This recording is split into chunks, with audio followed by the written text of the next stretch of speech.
Cheryl, it is just amazing to meet you, and I got a chance to sit in on your talk this morning as well as read your chapter. And I would love for you to just share first, initially, what is your position that you officially hold, and what is the type of work that you're really just up to in your position? Well, thank you for asking, but I have to say, I've been anchored in blown away status since I walked in and met you. So I am the one who really is in awe to be able to sit here and engage with you. So I've said that to you a couple of times already. I'm not going to say it again, I hope, right? It might happen. I probably will. Right now, I am a chief of schools for Chicago Public Schools. I'm one of about 17. And what that means is we have a bucket of schools underneath our portfolio. I have 31 elementary schools, pre-K through 8th grade, that I'm responsible for. I provide instructional leadership to principals and to their entire staff.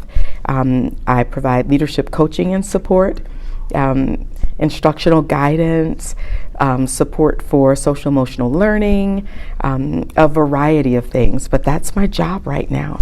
And it is all encompassing and so very rewarding. So that's what I'm doing right now. That's just beautiful, absolutely beautiful. Yeah. What do you find most rewarding about it? I get to go into classrooms across my network of schools in Chicago and peek in and meet kids and lean down and ask them questions like, what are you learning right now? How do you think that's going to really feel when you get a little bit older? Is this going to prepare you for high school? Tell me why you think it is, or if you think it doesn't. So I get to be nosy with kids, and I like that. I get a chance to put some of the research, the instructional research that I've put into place. I get to put that stuff into place, stuff that I've done, my passions. I get to pass that along to instructional leaders and see the impact of it in schools. I just think that's really important. So those are just a couple. Well, I love that you started with students and honoring the student voice. Oh, yeah. And that's so much about embodying this work that we're talking about being more mindful. It's not about necessarily starting with, we do start with the teachers, of course, in the training and the work, but how is it impacting and landing for students? Yeah. And for you to have captured that really speaks to what this work is about. It's for students in the long run. And on the flip side of that, you've kind of coined the term from Michael Jackson's song around man in the mirror. Yes. I'd love to hear more about your concept around man in the mirror, how you're bringing that forward. What does that mean for the work? Yeah, so I love Michael Jackson, flaws and all. I just love him because that song pierced my heart. A few years ago, a book came out, The 15 Commitments of Conscious Leadership. And the first commitment is to accept radical responsibility, to own it. That's man in the mirror.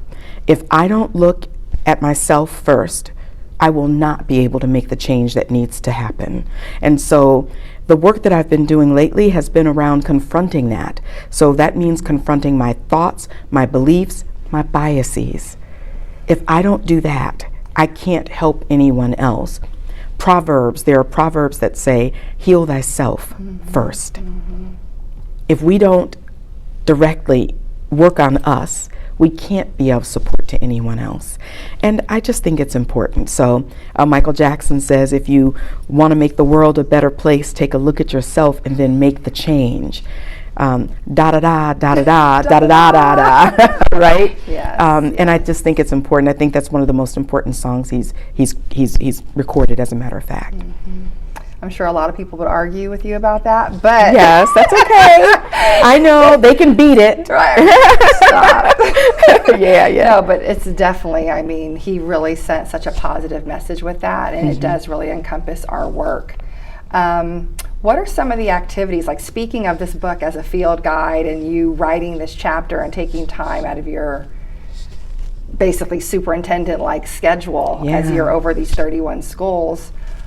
Can you share with us some of what you shared that people will learn from your chapter in terms of some strategies or tools they can use, or even some of the lessons you learned along the way?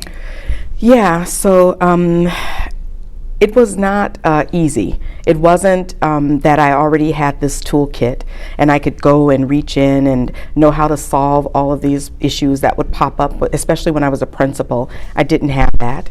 I learned along the way. One of the things that I've anchored my life around is service and listening and giving back.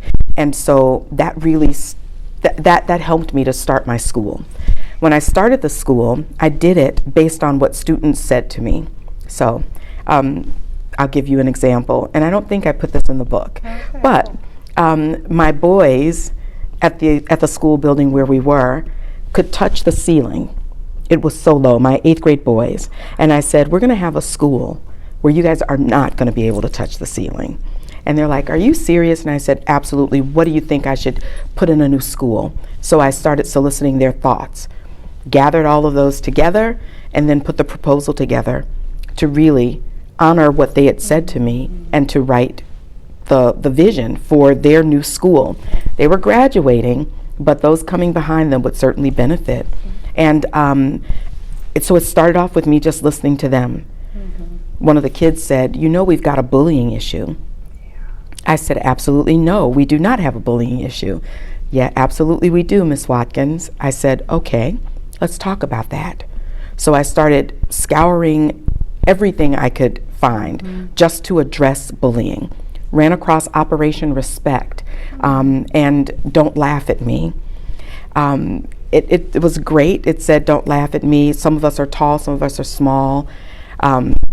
It really encompassed every student build that you could think of. Students who had disabilities, students without disabilities, students with glasses, everybody. And I turned that over to kids. They then directed me where to go. We started SCAS, Students Creating a Safer School. Student run, student led. An 8th grader was always the chair. They're the leader, they're the SCAS leader. And then a 7th grader was the co-leader or the co-chair.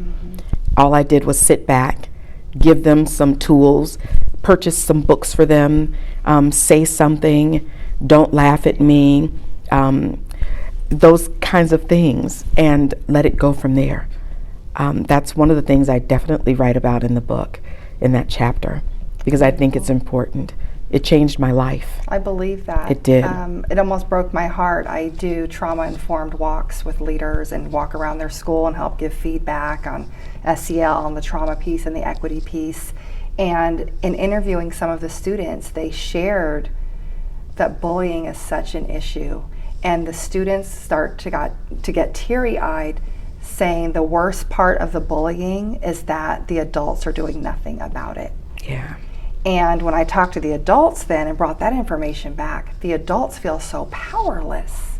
And so for you to share these types of resources is fabulous. And on top of that powerlessness that I felt like the adults were speaking about, it speaks to the lack of connection and the emotional fatigue as well that our adults are experiencing in the system.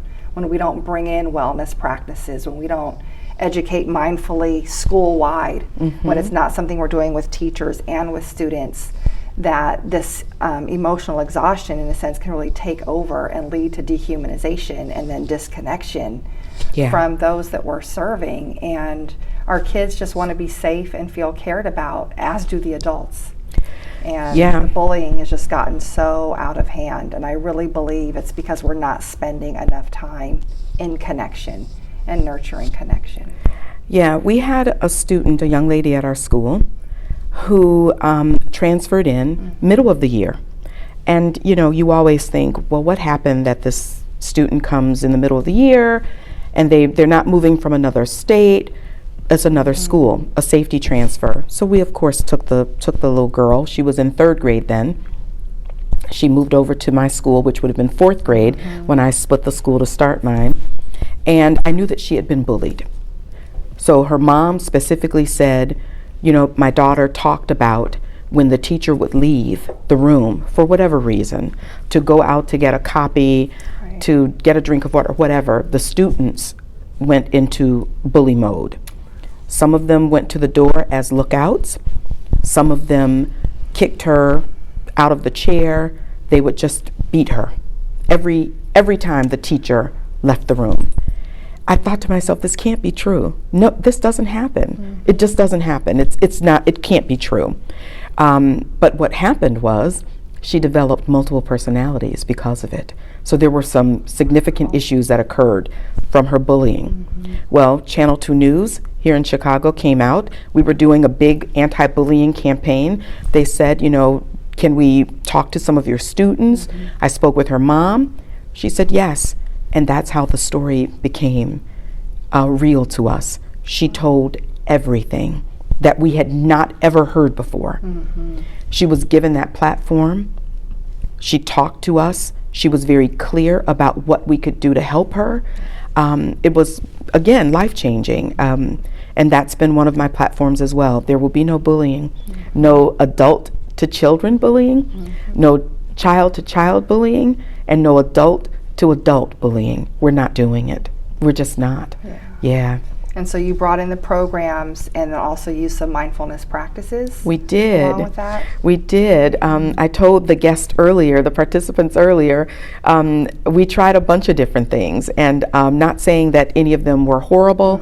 We just needed to really find our niche. So we did Love and Logic, where we were really thoughtful about the options that we gave students. Again, we wanted student ownership. That didn't get the cohesiveness that we thought would occur with our students and with teachers. We felt that it was still too very adult-centered and adult-focused with giving them choices. We wanted it to generalize a little bit more, and it just didn't happen. But then we found Mind Up, and that's through the Hahn Foundation. And I don't remember how we got connected. I just remember being so excited about it because it taught us specifically how to master ourselves and how to stop and anchor ourselves and how to really position ourselves for the next step. It taught us to be aware of our senses. And that's work that I had not ever participated in before.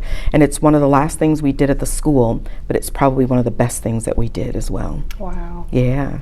Very impactful. Yes. What are some of the key lessons you learned from moving from leadership of your own school and then into being over all of a network of 31 schools? What are some of the things that you're like, I can take this with me, I can replicate this, I can put, as you like to call it, the secret sauce. I could slather the secret sauce of these 31 schools. What's that about?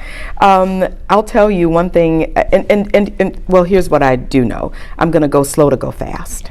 So I'm not going to go and give you everything. I'm not going to brain dump and give you everything I learned from my principalship, from my own leadership experiences. I'm going to give it to you bits and pieces. And so that's probably an overarching lesson that I've learned, but specifically, I've had the opportunity to share just a ton of stuff with my principals, and more recently, we've been really focused on Leader in Me, and so again, it's about student voice, it's about student ownership, it's about them being in control of their own goals, their goal setting, and really inhabiting the 7 habits of highly effective people, which I do think is very mindful, very specific practice. Begin with the end in mind. Think win-win. My absolute favorites, I have 2. Habit 5, which is seek first to understand before you're understood. And then habit 7, which is sharpen your saw. If we don't take care of ourselves, if we don't heal ourselves, we can't heal anyone else. So that's been the latest thing that I've shared, but introducing them to bits and pieces of what I've experienced. We're having Terrence Roberts from the Little Rock 9 at our schools next week on the 3rd to talk about what it's like to be one of the Little Rock 9 and to connect that practice with this practice for right now, with what we're doing right now. And then Operation Respect, that anti-bullying. It might be old, but it's so valuable. It's so needed. Absolutely, absolutely. And so that means something to me. So sharing those little bits and pieces of me with them really matters. Fabulous. Yeah. Thank you. So this has been good. You asked some really good questions, and I really appreciate that. I've got a few burning questions for you. if I can. Of course. Is that okay? Absolutely, yes. So this morning, I looked at you and I thought, wow, for you to share your story and to do it in such an anchored, very measured way. I'm not saying that you didn't give yourself away. I'm saying it was very measured, because I thought if she gives anything else, she's going to crumble and I'm going to crumble. How did you get to a place of that level of vulnerability and that level of trust with people you don't know? How did you do that?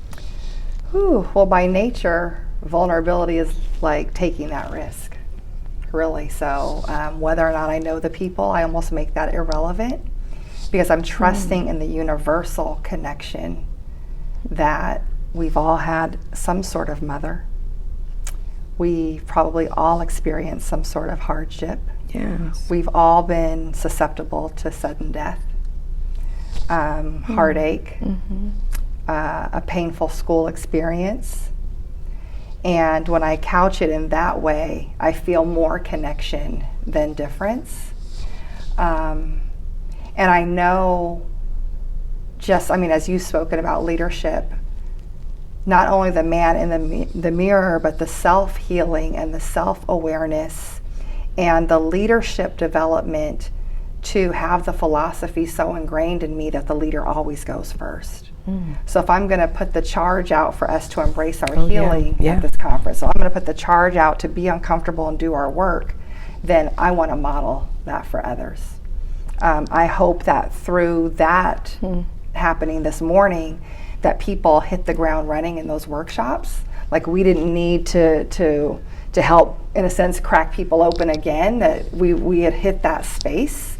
And just really about leaders have to go first. We have to model what it is that we want to see. And in a sense, in that modeling, giving people permission. That can sometimes just be enough. I know when I brought mindfulness to my school, it was about me practicing with my teachers first, and then bringing in someone to say, well, this is a program you can use, because I needed a different voice by that point to also bring it in. But teachers started coming out of the woodwork. Oh, I'm already doing this with my classes. Oh, well, I've kind of been doing it, and it looks like, but they were so afraid that it was a faux pas or something they'd get in trouble for, even though they knew it was working for them and their students, that just by me, in a sense, sharing that, shedding some light on it, gave them permission to bring it out. And when they brought it out, then other people found courage to try it, to see, oh, well, my staff is saying this is good, or, my colleagues are saying this is good, and they've never had a conversation about it. Right? So that's just been really a valuable way to learn. And the groundedness piece comes from just having my own practice. And it's what I call having a dual awareness that we need to have as leaders, particularly when we have equity conversations, which I'm sure you can relate to as an African American woman leader. We're not only aware of keeping our groundedness for the sake of being able to be heard and keep the message going, we're keeping our groundedness and keeping our emotions in a safe enough place for us to charge on in the pain that this work just even does for us. And the dual awareness comes in, that are we holding the awareness of the room? So we're holding a lot up there, and it takes work. It's like people think, oh, well, Tovi can just facilitate, or she goes up there. No, I have been working on me. I have been practicing enough being uncomfortable in big spaces, starting with my school staff, that you just start to get more and more grounded and more anchored in trusting that you can hold this and that we're going to be okay. There's a lot of intentionality there. Yeah, so that leads me to my second question, and you've kind of cracked the door open for me. How did you morph into this person? So your past experiences certainly impacted. Without a mom, although she anchored some things in you. Absolutely. But in your more formative teen years, you didn't have mom. I honestly, my mom passed a few years ago, and I'm still traumatized by it. I cannot imagine my mother would tell me, look, little girl, get over there, you better move. And when she said, okay, Mama, let me move, right? How did you come to this? How did that happen? One has just been to really trust what she instilled in me. And I always remind myself of this, and I share this with other people. There's nothing we can ever say or do to ease the pain of losing a parent, losing our mothers, especially when we've had outstanding mothers. Yes. So that pain will never go away. The missing, the longing, it does not leave. So even though, I'm not going to tell my age, but even though it happened several years ago, 30-something years ago, I still miss my mom. Of course. And so it's just something that you also get acclimated to in that space.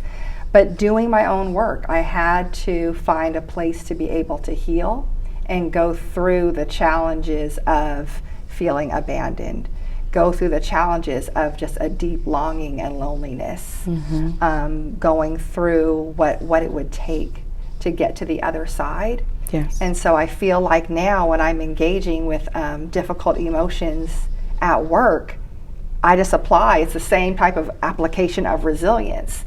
The interesting part that you're also naming is, how did I get to this space? Yes. I started teaching when I was 22, and I also started my self-mastery and personal development journey around 22. Wonderful. So I say that to say, and I spent all of my own money doing it. I took my own personal leave to do it. I almost lost a job doing it. I almost got written up as I was a principal, getting certified in emotional intelligence. Wow. Which is wow. So that was literally 4 years ago. I'm practically getting written up for taking a professional development day in a field, an area that people aren't yet valuing. And I had to trust myself, trust my knowingness that, I've been a leader in education for over 20 years, and the best you can send me to is a standards development. I'm past that. Yes. I need other skill sets that are going to empower me to move a group of people past their implicit bias. Yes. Empower me to get a group of people past being afraid to connect to kids who look so different than them and have different experiences with them and who don't live in their neighborhood. Like, I needed a different sense of preparation and development for myself as a leader. And it was disheartening that my senior leadership couldn't see the value in that. And so I took risks, and I poured into myself with what I intuitively knew was going to make me a better leader. The work of Brene Brown. Yes. Certified coaching that was beyond a one-day training kind of thing. Yes. Emotional intelligence training and work. And so pouring into myself, how am I going to embody the type of leader I want to be? Even though in education we're not saying this is the kind of leader that shows up, we don't give you this kind of PD, none of that. So I had to go find it on my own and go develop me on my own. Yes. And I trust in the divine inspiration and knowingness that it all has been paying off for a time such as this. Yes. For a time such as this. You hit emotional intelligence, which is one of my passions. And I anchor my life right now in habit 7 that says, I'll sharpen my saw. I'll take care of me. I don't know how I got strep. I don't understand that. But I anchor that, and I tell my principals, you must take care of you. So that emotional intelligence, that being in touch with yourself, that social emotional awareness, that relationship management. Daniel Goleman says it, and I just eat it up with a spoon. And I connect his work with Brene Brown, with the 10 guideposts of wholehearted living. So absolutely, so it's really great. My last question is, where do we go from here? Where do we go? Just based on what you've done, where's the next step? So we've written chapters in this awesome book, but where do we go from here?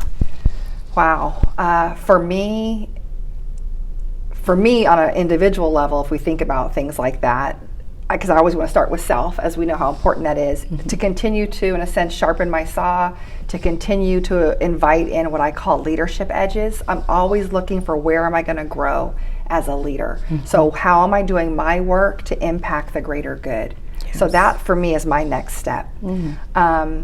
Systemically, I would love to see education turn a credentialing system, credentialing programs into 2 and 3 year bodies of credentialing work.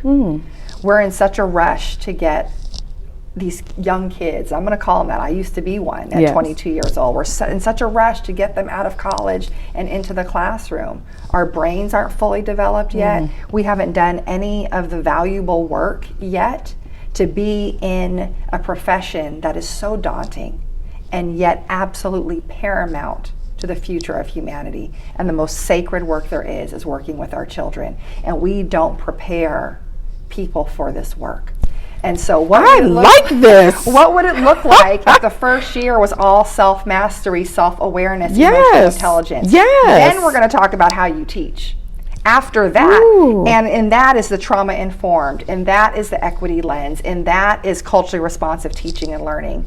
A 2-year program, a 2 to 3 year program, we're sending in now 25-year-olds who feel prepared, empowered, have gained in maturity to do the work and get coached up by other senior leadership who has been doing that work and is savvy in that to support them. And we will keep them in the profession that way. We'll sustain in the profession that way.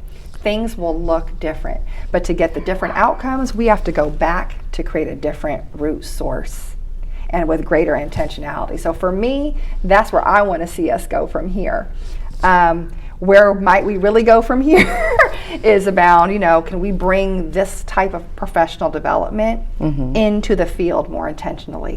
How can we make this type of work around SEL, mindfulness, and the deepening of this work part of what we do every calendar year as PD?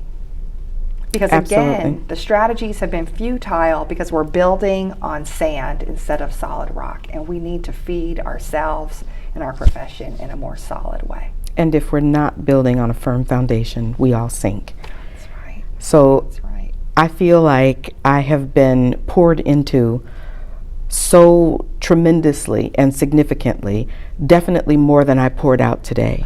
So I really appreciate this. This is such a great insight, and I'll mark this down as one of my favorite educational moments. So thank you so very much for this opportunity. It is completely mutual. I mean, the skills and how-tos and specifics that you provided for that room full of people this morning is just invaluable.